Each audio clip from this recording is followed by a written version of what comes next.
and welcome to another installment of Liberty Nation's Swamponomics videocast. I'm Andrew Moran, Ellen's economics correspondent. Each week, I dive into the moors of top economic news stories and fish out compelling narratives, or I retrieve fallacies that have been accepted as conventional wisdom by the swamp creatures for years. This week, the storm clouds are parting, the birds are chirping, the sun is shining on your shoulders, and there's an extra spring in your step. Yep, 2020 is coming to an end, and 2021 is looking good, or at least we hope it will. Right? Right? As we all do to end one year and ring in a new one, it is time to look back at over the last 365 days. Was it a newsworthy year? As sure as Joe Biden invents a new word like true pressure and care, as sure as 2020 was engulfed in news, particularly in the business world.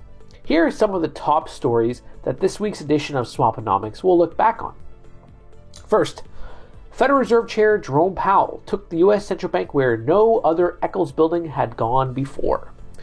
The U.S. Central Bank cleaned up the blood on the streets when it announced that emergency cuts to interest rates and then shocked everyone, or shocked the world, by unleashing unlimited quantitative easing, or QE forever, including acquisitions of treasuries, corporate bonds, and mortgage-backed securities, or MBS.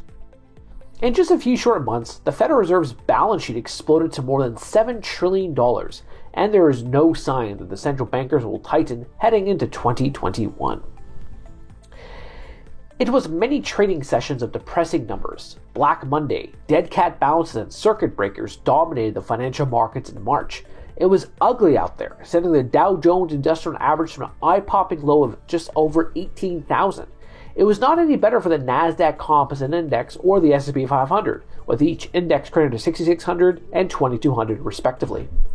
You needed a mix of razor blades and Pepto-Bismol to get through these sessions every single day, Monday to Friday. But was it all a dream? 9 months later, these indexes finished 2020 trading at all-time highs. It is as if nothing happened and everything that occurred in March was just a nightmare. Nightmare on Wall Street. As part of Wall Street's recovery, a trend was born, flipping bankrupt stocks. Who knew that going bankrupt would be the best thing for your share price? That is what happened to Hertz, the century-old car rental company. The business, which was decimated due to the coronavirus pandemic, had metastasized into a penny stock before skyrocketing more than 1,000% to around $6 a share. But it was not only Hertz that faced this unprecedented trading strategy, thanks to the Robin Hood's men in tights. JCPenney, GNC Holdings, Chesapeake Energy, and Whiting Petroleum were bankrupt or entered restructuring arrangements and witnessed monumental growth in their share price in just a few short trading sessions. Reality has settled in, but there was a period where you could have made a killing by following Robin Hooders into battle. How about the oil prices, huh?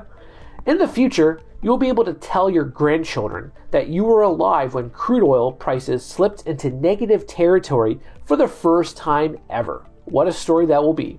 You can tell them that investors dumped their contracts on the market at a loss so they would not have to accept delivery of oil barrels. You can tell them that you witnessed an incredible rebound in the following months. You can also tell them that you scooped up rock-bottom shares in Exxon, Suncor, Chevron, BP, and Halliburton and made some handsome profits that will pay for their university education. They will say, you are a smart trader, granddaddy. Crude oil, am I right?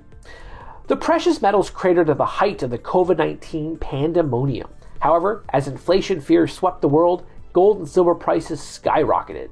The yellow metal soared to a record high of just under $2,100. And its sister metal popped to a 7-year high of $29.91. Bitcoin, the peer-to-peer decentralized digital currency that has no longer been confined to the basement of tech-savvy introverts, exploded to an all-time high in December, topping $27,000 a coin. Will it go higher, or will it experience a correction like it did during the last record-setting rally? Time will tell. As part of efforts to flatten the curve in just 2 weeks, which turned out to be 9 months, the United States shut the country down. Millions were placed under house arrest, businesses were shut down, politicians running wild with power and money. This led to an explosion of the federal deficit, totaling $3.3 trillion by the end of the fiscal year, most of which was monetized by the Federal Reserve System. The deficit is already on track to top $2 trillion after posing 2 monthly record deficits and passing a $908 billion coronavirus bill and a $1.3 trillion spending bill. The national debt is about to spike to around $28 trillion and counting. Before you know it, Uncle Sam is going to be $30 trillion in debt. What a time to be alive. Surely, 2021 will be better than 2020. It just has to be. Wait a minute.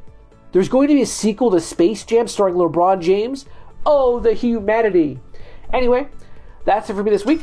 Please read my full Swamponomics column where I discuss mortgage rates, Turkish rates, and freight rates. Thank you. Go deeper on the topic discussed in this video, head on over to one of these links here or go to our Liberty Nation Roku channel. Thanks so much for watching, and don't forget to subscribe and hit the notification bell for Liberty.